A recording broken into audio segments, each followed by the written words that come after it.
If you have been following my channel for any amount of time, you probably know that we love doing poetry tea time. And Michelle over at Homeschooling in the Pines is hosting a collab today all about poetry tea time. So stay tuned to hear all about it. Hi everyone, I'm Michelle and this is A Common Life. I am a homeschooling mom of 5 kids ages 4 through 12.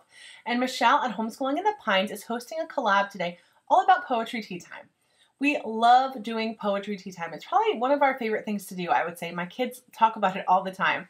And so I thought I would share with you today just a few of our favorite books that we use during poetry tea time, and then also just give you a little peek into what it looks like in our home.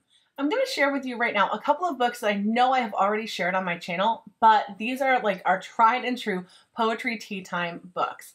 I will have all of them linked to down below for you in the description box. Just click the link and then you can see them all in one place. So the first book is the Harp and Laurel Wreath. This is the best. Honestly, this is just one of the best books to use for poetry tea time. It is so beautiful, it is so well organized, and it is perfectly full of poems that you will love to read aloud with your kids. The thing that I love about this book is it kind of matches up with a classical education. In the table of contents, you can see that it is divided up and it has the early years, the grammatical stage, the dialectical stage, and the rhetorical stage. So these poems are kind of all age appropriate based on where your child is. So if you have young children like I have, we end up doing a lot of the things at the beginning of this book, but this is kind of like a trove of poetry that you will be able to use all the way from those early pre-K years all the way through high school. It is just such a good resource. The really nice thing about this book is that as you get up to that rhetorical stage, there are going to be poems along with some study questions. So if you want to turn your poetry tea time into something even deeper than just, reading poetry aloud, you can actually go to those more difficult poems, read them with your children, kind of analyze them and go over the questions. And the nice thing is that the answers are actually in the back of the book. So if you are not a poetry fanatic, you can just go through and have all the answers for yourself right there, and you're going to learn along with your kids. So this book is really, really great for a homeschooling home. Even if you don't do poetry tea time, this book is great.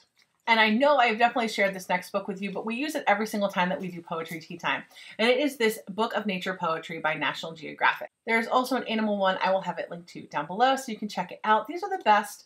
I love these. These are just my favorite to do at poetry tea time because the poems are mostly pretty short and sweet, but it has beautiful photography in it. So it's just really, look at that. It's really captivating to just open up this book and show your children these pictures as you are reading the poems out loud to them. And a lot of them are easy enough that your kids can just read them out loud to you as well. Look at that, Mount Everest. If you guys follow my channel, you know that I love Mount Everest. So anyway, it's just really, really fun. I just love this book. It's so beautiful. It's so well done. And yeah, I already showed you that page. There you go. This is a great one. This is just a great one to have in your home. This one and the animal one are just so perfect. Now, I know that it is called poetry tea time, but we do not just read poetry during our poetry tea time. We love reading fairy tales.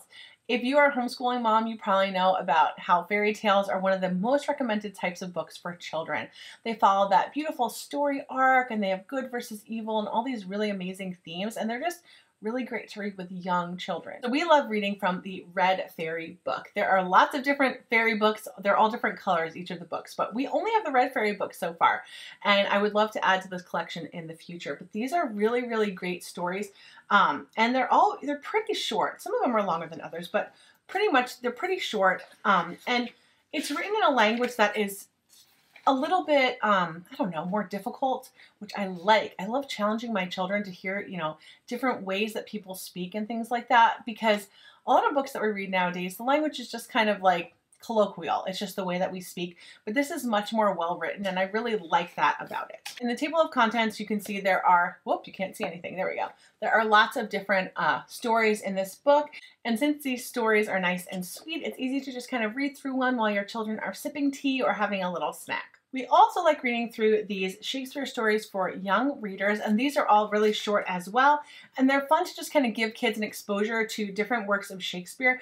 Each story is just a few pages, and it's all of the major works, so it's got Romeo and Juliet, The Tempest, A Midsummer Night's Dream, King Lear, just a lot of classic things by Shakespeare, and they're quick and easy and short, and that's why we really like this one. Another book that we're going to use in our poetry tea time is this Once Upon a Time book about fairy tales. And this is another one that has some illustrations in it, so it's really fun for the kids. But they're very kind of juvenile illustrations. They're nothing too extravagant or beautiful or anything like that, but it's really fun for the kids. And the stories are all classic fairy tales that you've heard of, but they're nice and short and sweet and just perfect for poetry tea time. And a while back, I found this really fun book called The Tea Squall. I know you can see it's got some stickers on it and things like that, but it's a really kind of funny book to read at poetry tea time. It's this ridiculous story about the spring tea squall, and they invite all of these like crazy people. I'm trying to see. Sal Fink, Florinda Fury, Katie Goodgrit, Zipperina, and Sally Ann Thunder and Whirlwind Crockett. Like, they're these crazy named people. And they're going to have this party of wild talk, crazy tales, and fabulous food. Join the fun. So this is just kind of silly. Like, obviously, when we do our poetry tea times, they're not this, like, crazy wild time. But it's funny to read this wacky story and just kind of include it in your poetry tea time. So I'll have it linked to you down below for you so that you can check it out. And one of the most important parts of poetry tea time is the snacks. And we love using fresh fruit and popcorn and then some kind of treats that we usually end up getting from Trader Joe's. Trader Joe's has like fun different types of cookies and snacks and nuts and fruits and things like that. And it's just fun to include those in our poetry tea time. And we always make a nice big pot of tea. My kids love drinking tea. So we always have tea for everyone. Even my youngest son, who's only 4, will get his own little special ceramic teacup. And it's just really fun and really enjoyable.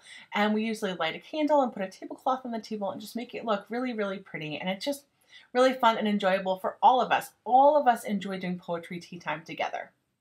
So if you have never done poetry tea time, I highly encourage you to try it out sometime. And you don't need to be fancy about it. You can just pop some popcorn, make some tea, and read some books. Even if you don't have poetry books, just sit down at the table and read together. Make sure you check out Michelle's channel, Homeschooling in the Pines, so that you can see what she's done. And then the playlist will be linked to down below with all the other people who are participating in this collab. Thank you so much for watching and have a great day. And one of the most important parts of poetry, I would need a bloopers reel for this one. And since he's short, the dialectical stage and then the dialectical stage, the rhetorical. Why do I say rhetorical every time? Rhetorical. Oy.